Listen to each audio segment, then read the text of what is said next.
नमस्कार दोस्तों, मैं सत्यम शुक्ला आप सभी लोगों को केसी टीचिंग सेंटर चैनल पर स्वागत करता हूं। आज मैं आप सभी लोगों को कक्षा 10 की दूसरा वीडियो लेकर आया हूं रसायन विज्ञान की, जिसमें आपको मैं रासायनिक अपक्रिया के प्रकार को बताऊंगा।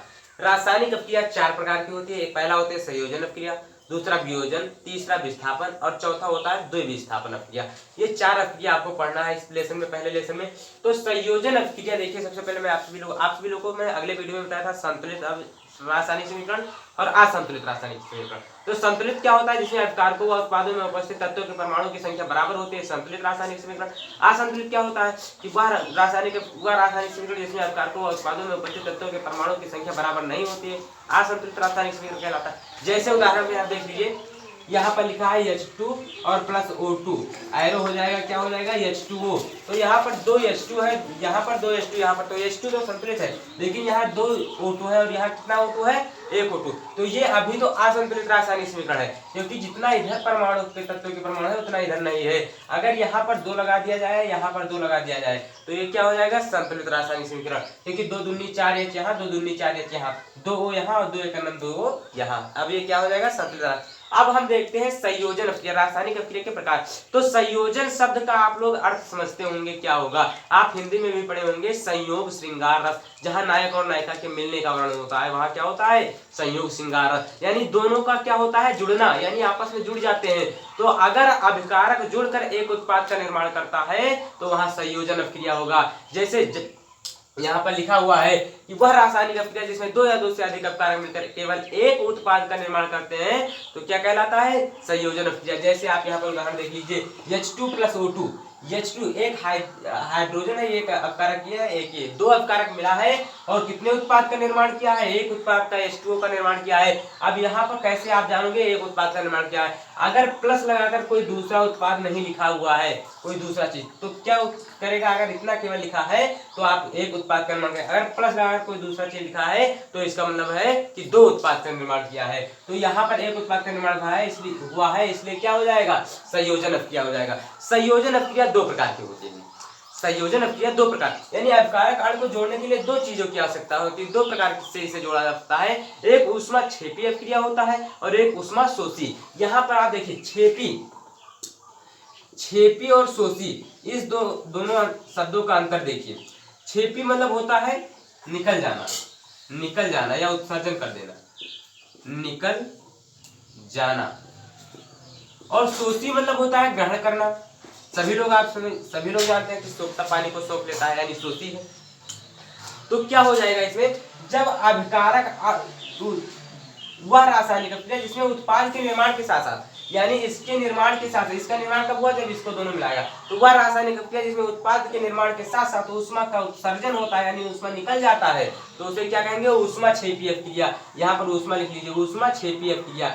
अगर उत्पाद के निर्माण के साथ साथ ऊष्मा का भी उत्सर्जन होता है, यानी ऊष्मा भी निकलती है, तो ऊष्माक्षेपी अपक्रिया। अगर उत्पाद के निर्माण के साथ साथ ऊष्मा की आवश्यकता है, यानी ऊष्मा देने पर अगर उत्पाद का निर्माण होता है, तो क्या हो जाएगा, ऊष्माशोषी अपक्रिया।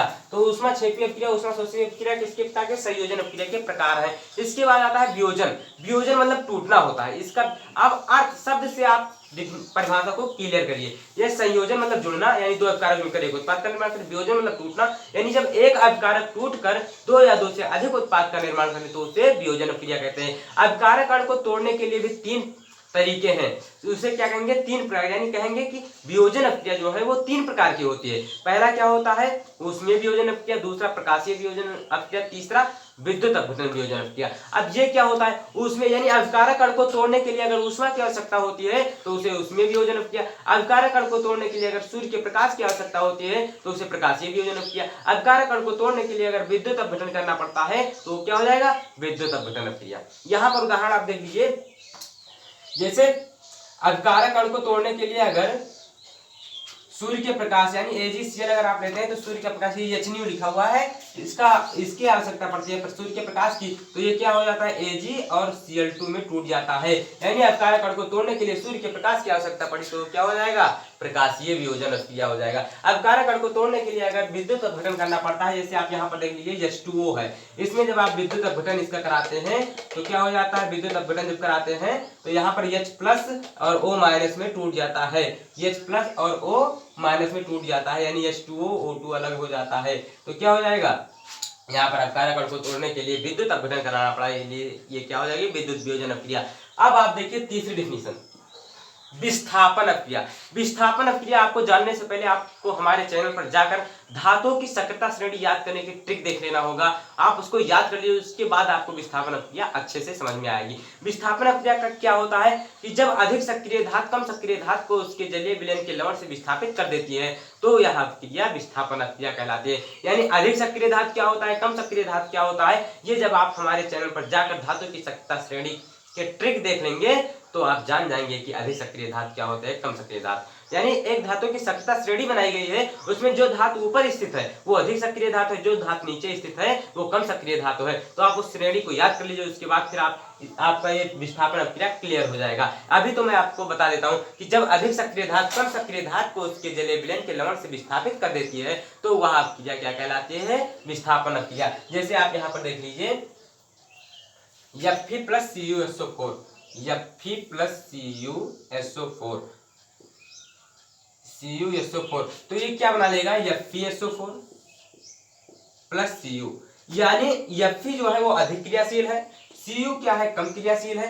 तो Fe अधिक क्रियाशील धातु कम क्रियाशील धातु को उसके जलीय विलयन के लवण से विस्थापित करके अलग कर दिया, तो यह अपक्रिया क्या कहलाएगी, विस्थापन अपक्रिया कहलाएगी। तो विस्थापन अपक्रिया भी आपके क्लियर होगा, वियोजन और संयोजन और ऊष्माक्षेपी ऊष्माशोषी प्रकाशीय वियोजन अपक्रिया और विद्युत अपघटन और ऊष्मीय वियोजन अपक्रिया। अगर अपकारा कण को तोड़ने के लिए ऊष्मा की आवश्यकता होती है तो ऊष्मीय वियोजन, अगर अपकारा कण को तोड़ने के लिए विद्युत की आवश्यकता होती है तो विद्युत वियोजन, अगर अपकारा कण को तोड़ने के लिए प्रकाश की आवश्यकता होती है तो प्रकाशीय वियोजन अपक्रिया कहलाती है। अब हम अगले वीडियो में मिलेंगे, तब तक के लिए धन्यवाद।